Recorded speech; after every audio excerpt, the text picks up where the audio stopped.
forces. So we have to be very careful with these reductions in our overseas assistance. If they have a legitimate national security value, they should be maintained. And when you eliminate 100% of everything, I tend to think you really didn't do a legitimate review. I couldn't agree with you more. Thank you all so much for your testimony. I'm out of time, and I yield back.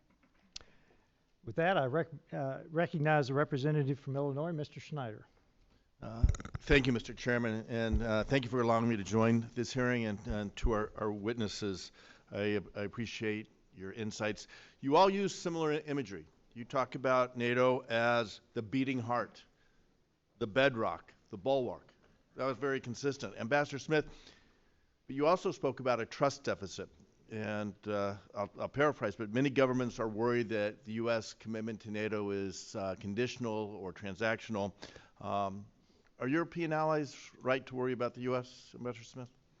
Well, I will tell you, having just got back from Spain a couple of days ago and having the opportunity to meet with a number of allies across Europe, there is a real concern that the United States right now is unpredictable and that its position both on Ukraine and on the NATO alliance is entirely unclear. They do not like that unpredictability and worry about whether or not U.S. leadership will continue. That's my time back because I want to cover a lot of things. But Dr. Gardner, right to worry?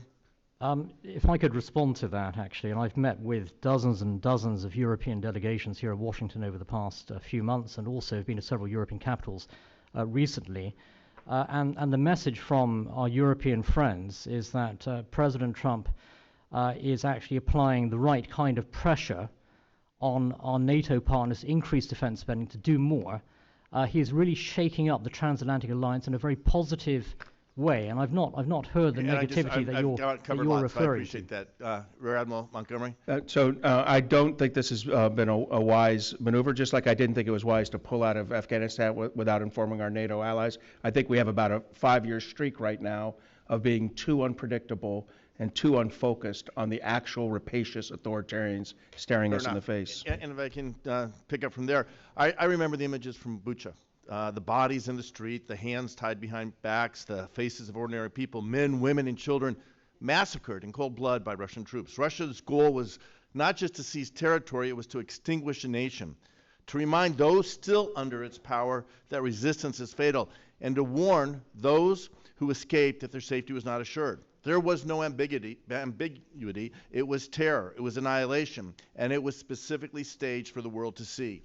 And the world responded. NATO reinforced its eastern flank. Our allies rose to the moment, and for the time, I would argue, so did we. But I think at this moment, the United States is drifting. Not drifting, we're actually being led away from principle towards paralysis. The president has remained silent as Russia renews its campaign of drone strikes against civilians. He has not condemned the atrocities. He has not mobilized support. He has not led. And many in Congress, including some of my colleagues on the other side today, have followed that example. They speak of Ukraine's cause but shrink from its defense. They blockade, delay action, and offer platitudes in place of policy. Some have mistaken political convenience for principle, or they have lost both. We are once again at a point of strategic and moral clarity. Ukraine is not asking for our troops, it is asking for our resolve. NATO is not demanding escalation, it's asking for consistency. Each day that the United States hesitates, NATO's deterrence is tested.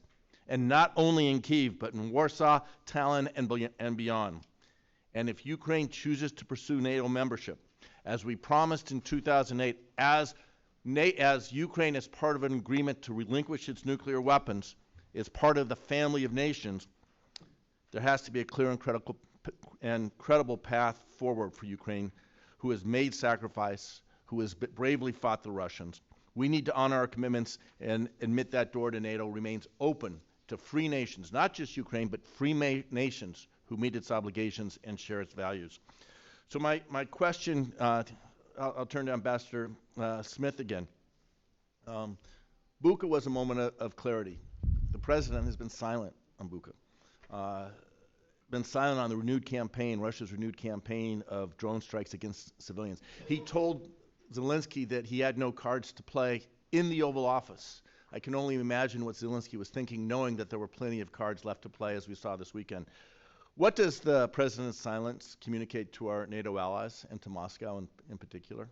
It has led to uncertainty about whether or not the U.S. is clear-eyed here about who is the aggressor and who is the victim. The U.S. needs to state repeatedly that Russia is the aggressor and Ukraine is the victim.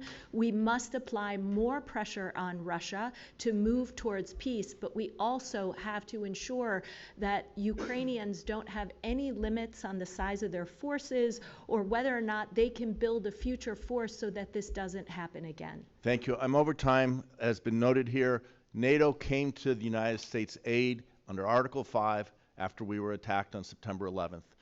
NATO has led the way in ensuring that Ukraine is able to defend itself against aggression from Russia. There is no dispute. There should be no question. We have to be clear that that was the case. I appreciate the witness's testimony, and I yield back. I now recognize the representative from Delaware, Mr. McBride.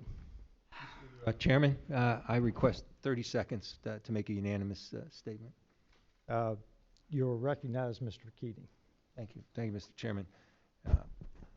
Last hearing, you referred to Representative McBride as representative, and I can't fathom how you just can't continue to do that. In any case, it's obvious to me that Representative McBride wants to focus on the job she was elected to do. So going forward, every time you do this, she'll demonstrate